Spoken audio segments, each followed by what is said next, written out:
बिस्मिल्लाहिर्रहमानिर्रहीम अस्सलाम वालेकुम वरहमतुल्लाहि वबरकातुहू। आइए मोहसिन नकवी और आप देख रहे हैं मोहसिन नकवी यूट्यूब चैनल। हम डिस्कस कर रहे हैं कैलकुलस चैप्टर नंबर 5 इंटीग्रेशन के बारे में। लास्ट वीडियो में हमने डिस्कस किया था रिमान सम के बारे में और आज की वीडियो में हम डिस्कस कर रहे हैं limit of R Riemann sum. Last video में हमने डिस्कस किया था कि Riemann sum basically finite sum की जनरलाइज्ड फॉर्म होती है। यानी फाइनाइट सम में ये होता था कि फाइनाइट सम की मदद से जिस भी रीजन का हम एरिया फाइंड आउट करते थे उसमें जितनी भी रेक्टेंगल्स थी उन सब की विड्थ सेम थी।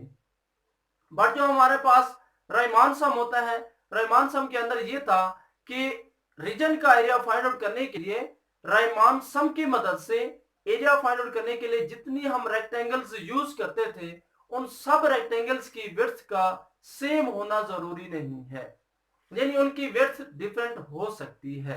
ये था basic difference between the finite sum and Riemann sum. यानी रायमान सम के अंदर जो रेक्टेंगल्स हम यूज करेंगे उनकी विड्थ भी डिफरेंट होगी और साथ साथ उसकी हाइट भी डिफरेंट होगी। आज की वीडियो में हम डिस्कस करते हैं लिमिट ऑफ रायमान सम। सबसे पहला क्वेश्चन तो ये पैदा होता है कि लिमिट से मुराद क्या है।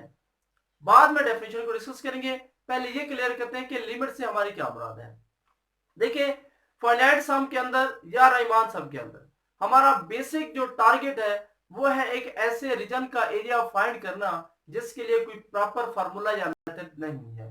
तो उसके लिए प्रॉपर मेथड ये होता है कि जितनी आप ज्यादा रेक्टेंगल्स बनाएंगे उतनी उस रीजन का एरिया एक्यूरेट आएगा। फॉर एग्जांपल आपके पास ये एक रीजन है, इसके अंदर मैंने दो रेक्टेंगल्स बनाई हैं, तो इसका एरिया फाइंड आउट करने के लिए अगर मैं इन दो रेक्टेंगल को यूज करूं तो मेरे पास ये वाला एरिया, ये इलाका और ये रीजन हमारा बच जाएगा, यानी एक्यूरेट एरिया नहीं आएगा।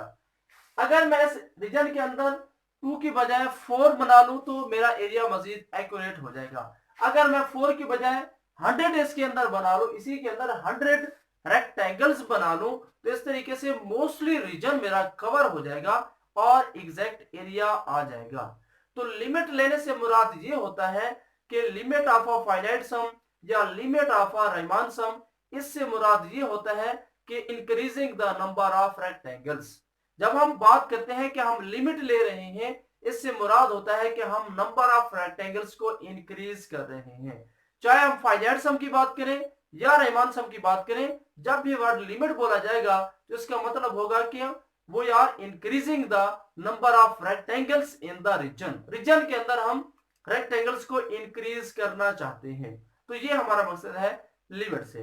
अब यहाँ पे डेफिनेशन देखते हैं कि definition limit of Riemann sum की क्या है।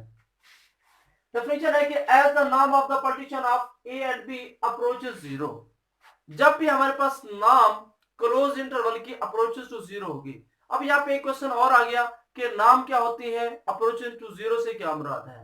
नाम क्या है? नाम यह है कि आपके पास एक क्लोज इंटरवल है, क्लोज इंटरवल के अब सब इंटरवल बने। फॉर एग्जांपल मेरे पास एक क्लोज इंटरवल था 0 to 1, मैंने इसके ये n सब इंटरवल बना लिए 1 2 3 एंड सो ऑन।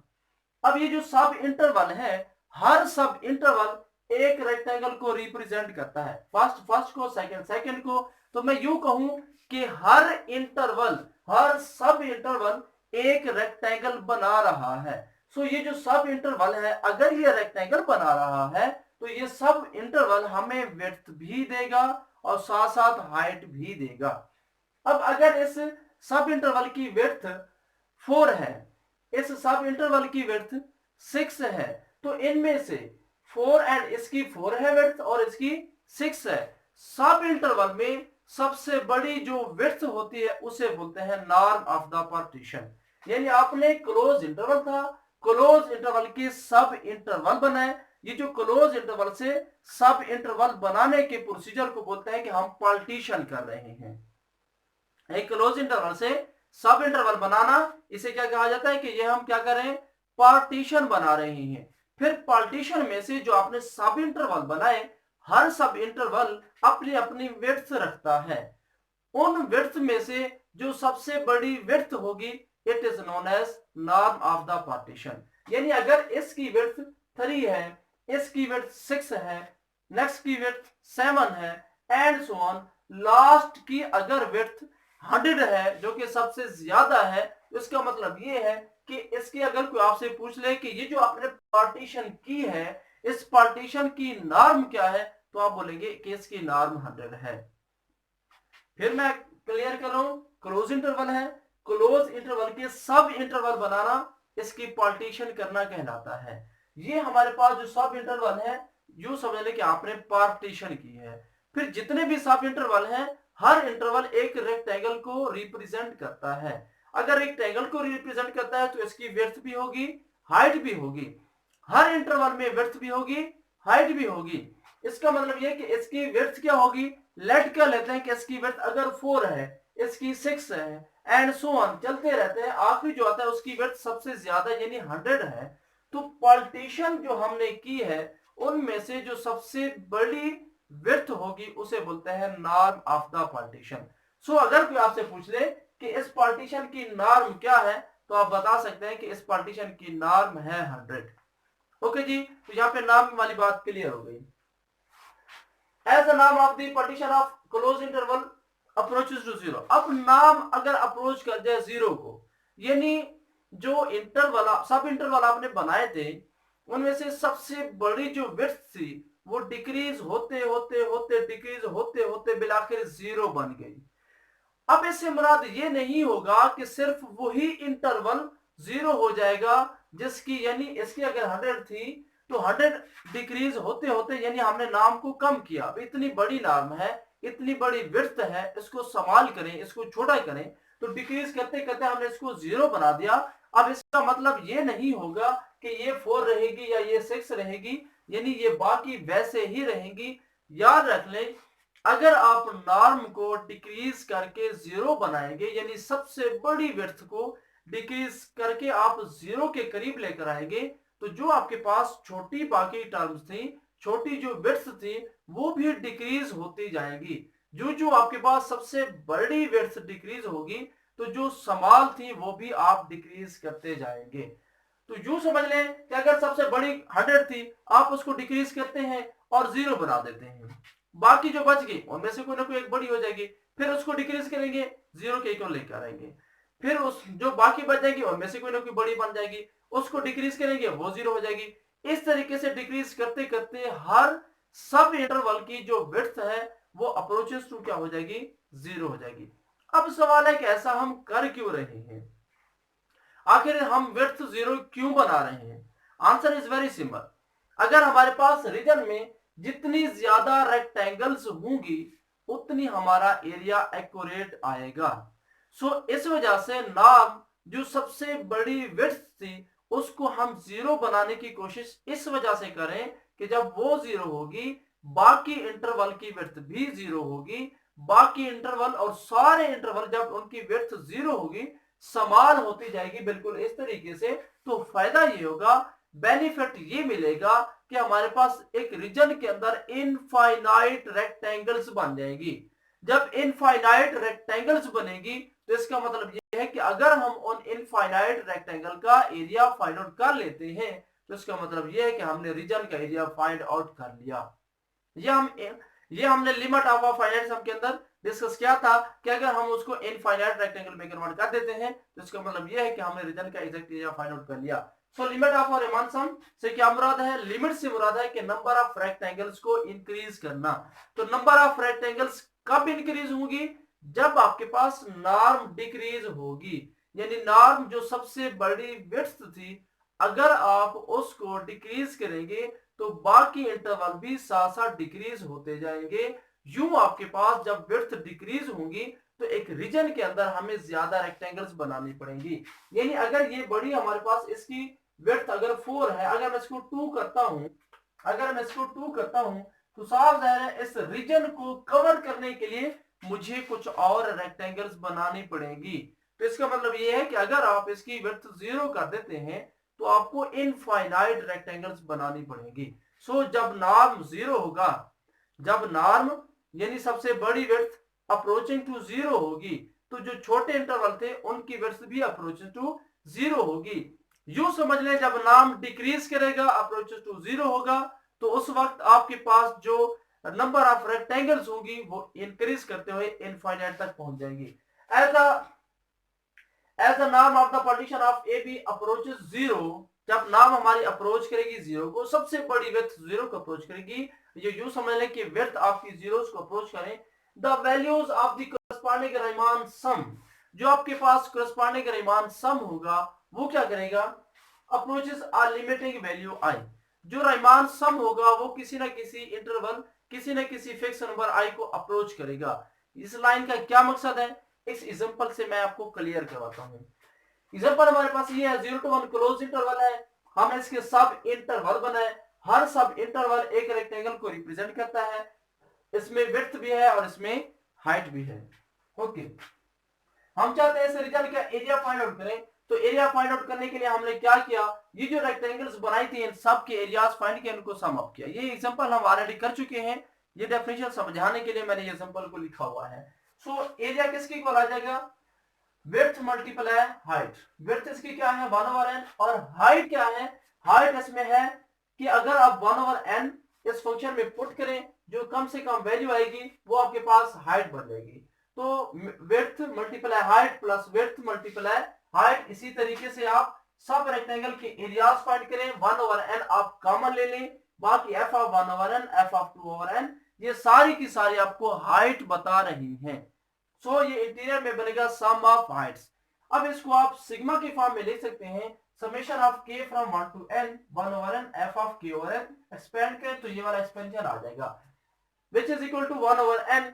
ऑलरेडी ये सारी बात प्रूफ हो चुकी है, इस वजह से मैंने इसको प्रूफ नहीं किया, डायरेक्ट आंसर लिख रहा हूं, which is equal to, ये प्रीवियस वीडियो में मैं प्रूफ कर चुका हूं, which is equal to 1/n into f of k/n, इसको पुट करेंगे k स्क्वायर और n स्क्वायर बनेगा, k स्क्वायर की ये वाली वैल्यू पुट करेंगे तो आपके पास फाइनल जो रिजल्ट आएगा यहाँ पे समेशन का वो ये आ जाएगा 1 - 2n 3 + 3 square plus n/6 n3। अब यहाँ पे लिमिटिंग वाली बात को जरा गौर से देखिएगा, ये हमारे पास आ गया फाइनल समेशन, फाइनल क्या आ गया, ये फाइनाइट सम है, आप समझे कि ये राइमान सम है, ये हमारे पास राइमान सम आ गया, ये क्या आ गया, राइमान सम आ गया। अब हमने क्या करना है, limit n approaches to infinity, जब हम यहाँ पे n अप्रोचेस टू इनफिनिटी लेंगे यानी n इंक्रीज करेंगे, n से मुराद है नंबर ऑफ रेक्टेंगल्स, जब हम यहाँ पे n इंक्रीज करेंगे, नंबर ऑफ रेक्टेंगल्स इंक्रीज करेंगे, होगा क्या, जब यहाँ पे n अप्रोचेस टू इनफिनिटी आएगा तो ये वैल्यू हमारे पास आंसर क्या आ गया 2/3, यानी जब n इनफिनिटी को अप्रोच करेगा यानी नंबर ऑफ रेक्टेंगल्स इंक्रीज होगी, तो उस वक्त ये जो समेशन था, ये समेशन विच इज कॉल्ड राइमान सम, ये जो राइमान सम था ये भी किसी न किसी नंबर को अप्रोच करेगा विच इज 2/3। मैं फिर रिपीट करूं, जब n इनफिनिटी को अप्रोच कर रहा है उस वक्त आपके पास राइमान सम भी एक नंबर को अप्रोच कर रहा है, ये जो राइमान सम जिस नंबर को अप्रोच कर रहा है वो हमारे पास है 2/3। तो यही जुमला हम वहां पे बोल रहे हैं, यहाँ पे हम कह रहे हैं कि जब हम नंबर ऑफ रेक्टेंगल्स इंक्रीज करेंगे, वहां पे हम बोल रहे हैं कि जब हम नाम डिक्रीज करेंगे, पीछे मैंने आपको बताया कि जब नाम यानी सबसे बड़ी विड्थ वो डिक्रीज होगी, नंबर ऑफ रेक्टेंगल्स बढ़ेगी, जब नाम डिक्रीज होगी नंबर ऑफ रेक्टेंगल्स बढ़ जाएगी, जब नंबर ऑफ रेक्टेंगल्स बढ़ेगी तो उस वक्त हमारे पास इनफाइनाइट रेक्टेंगल्स बनेगी, तो उस वक्त हमारा फाइनाइट जो सम है राइमान सम वो किसी नंबर को अप्रोच करेगा। As the number of the partition of A B approaches 0, जब नाम डिक्रीज होगी, the value of the corresponding Riemann sum, जो हमारे पास राइमान सम होगा, ये जो हमारे पास राइमान सम है, ये जो राइमान सम है ये क्या होगा, of the corresponding Riemann sum approaches a limiting value, तो जो हमारा राइमान सम होगा वो किसी लिमिटिंग यानी फिक्स वैल्यू को अप्रोच कर जाएगा, जिस तरह यहाँ पे 2/3 को अप्रोच कर गया, तो जिस नंबर को वो राइमान सम अप्रोच करेगा जो कि यहाँ पे 2/3 है, उसे हमने नाम दिया आई का। लिमिटिंग वैल्यू राइमान सम अप्रोचेस आ लिमिटिंग वैल्यू से आई, जब हमारी नाम डिक्रीज होगी नंबर ऑफ रेक्टेंगल्स बढ़ेगी, जब नंबर ऑफ रेक्टेंगल्स बढ़ जाएगी तो हमारे पास जो फाइनाइट सम है या राइमान सम है वो किसी फिक्स नंबर में कन्वर्ट होगा, वो जिस फिक्स नंबर में कन्वर्ट हुआ उसका नाम हमने रख लिया आई। ओके जी, that I is the limit of a Riemann sum. इस आई को रीमान सम की हम लिमिट का नाम देते हैं, बिल्कुल ऐसे जिस तरह 2/3 यहाँ पे आया था, तो 2/3 इसकी लिमिट है। अब लिमिट से क्या मुराद है, इसको लिखने के दो मेथड होते हैं। एक यही जो आपके सामने मैंने लिखा, limit n approaches to infinity, this sum approaches to 2/3। Second method ये होता है कि लिमिट की हम डेफिनेशन को फॉलो करते हैं कि limit approaches to n approaches to infinity का मतलब ये है कि n इंफिनिटी के इतना करीब है, इतना करीब है कि इनके दरमियान में डिस्टेंस 0 के इक्वल है, डिस्टेंस निग्लिजिबल है। ओके जी, अब यहाँ पे हम सेकंड डेफिनेशन यूज करते हैं कि जब हमारे पास n इंफिनिटी को अप्रोच करेगा, ये राइमान सम 2/3 को अप्रोच करेगा, मतलब ये है कि जब n इंफिनिटी को अप्रोच करेगा, राइमान सम और 2/3 इनके दरमियान में जो डिस्टेंस होगा very very very very small बन जाएगा, इतनी स्मॉल बन जाएगा, इतनी स्मॉल बन जाएगा कि बहुत से छोटे से नंबर एप्सिलॉन से भी लेस होगा। जब हमारे पास n इंक्रीज करेगा, ये रीमान सम फिक्स नंबर को कन्वर्ज करेगा, जिस तरह यहाँ पे आया 2/3, तो ये फिक्स नंबर जिस नंबर को ये रीमान सम जिस नंबर को अप्रोच करेगा, इसका मतलब ये है कि उस रीमान सम का और इस नंबर का जो डिस्टेंस है वो वेरी वेरी समान होगा। तो ये चीज हम कह रहे हैं। सेकंड जो मेथड है इसको लिखने का वो ये कि the number I is called the limit of the Riemann sum. ये number I limit of a Riemann sum कहलाएगा। कंडीशन क्या है, कंडीशन ये है कि for any given epsilon positive there is a positive number delta positive such that. अब ये Riemann sum किस पे डिपेंड कर रहा है, पार्टीशन पे डिपेंड कर रहा है। तो जब आपके पास ये partition of A b partition less than delta होगी, यानी पार्टीशन वेरी वेरी स्मॉल होगी, अप्रोचेस टू 0 होगी। जब पार्टीशन आपके पास वेरी वेरी स्मॉल यानी लेस देन डेल्टा जो कि बहुत छोटा नंबर है उससे भी लेस हो जाए, तो उस वक्त क्या होगा, जब जब पार्टीशन स्मॉल होगी, नंबर ऑफ रेक्टेंगल्स इंक्रीज करेगी और समेशन जो होगा वो फाइनाइट नंबर में कन्वर्ट होगा। जो फाइनाइट नंबर जिस नंबर में कन्वर्ट होगा उसका नाम हमने क्या रख लिया, आई, यानी उस नंबर का और इस समेशन के दरमियान में जो डिस्टेंस होगा वेरी वेरी स्मॉल यानी एप्सिलॉन के इक्वल होगा। It is known as limit of a finite sum, limit of a Riemann sum. तो ये है हमारे पास limit of a Riemann sum. Limit से मुराद हमने फाइनल रिजल्ट ये ड्रा किया कि लिमिट से हमारी मुराद ये होती है कि जब हम n इंक्रीज करते हैं, जब हम नॉर्म को डिक्रीज करते हैं, नंबर ऑफ रेक्टेंगल्स इंक्रीज होती हैं। जब नंबर ऑफ रेक्टेंगल्स इंक्रीज होती हैं तो हमारे पास जो एरिया होता है या समेशन होता है वो किसी फाइनाइट नंबर को कन्वर्ट करता है। जिस नंबर को कन्वर्ट करता है वही हमारी लिमिट कहलाती है। फाइनाइट सम, रीमान सम जिस नंबर को कन्वर्ट करेगा जब रेक्टेंगल्स बढ़ेंगे उसे हम बोलते हैं limit of a Riemann sum. तो ये था हमारा लिमिट ऑफ अ रीमान सम के बारे में जस्ट शॉर्ट एक इंट्रोडक्शन। इंशाल्लाह नेक्स्ट वीडियो में हम डिस्कस करेंगे definite integral. At the end Allah Hafiz.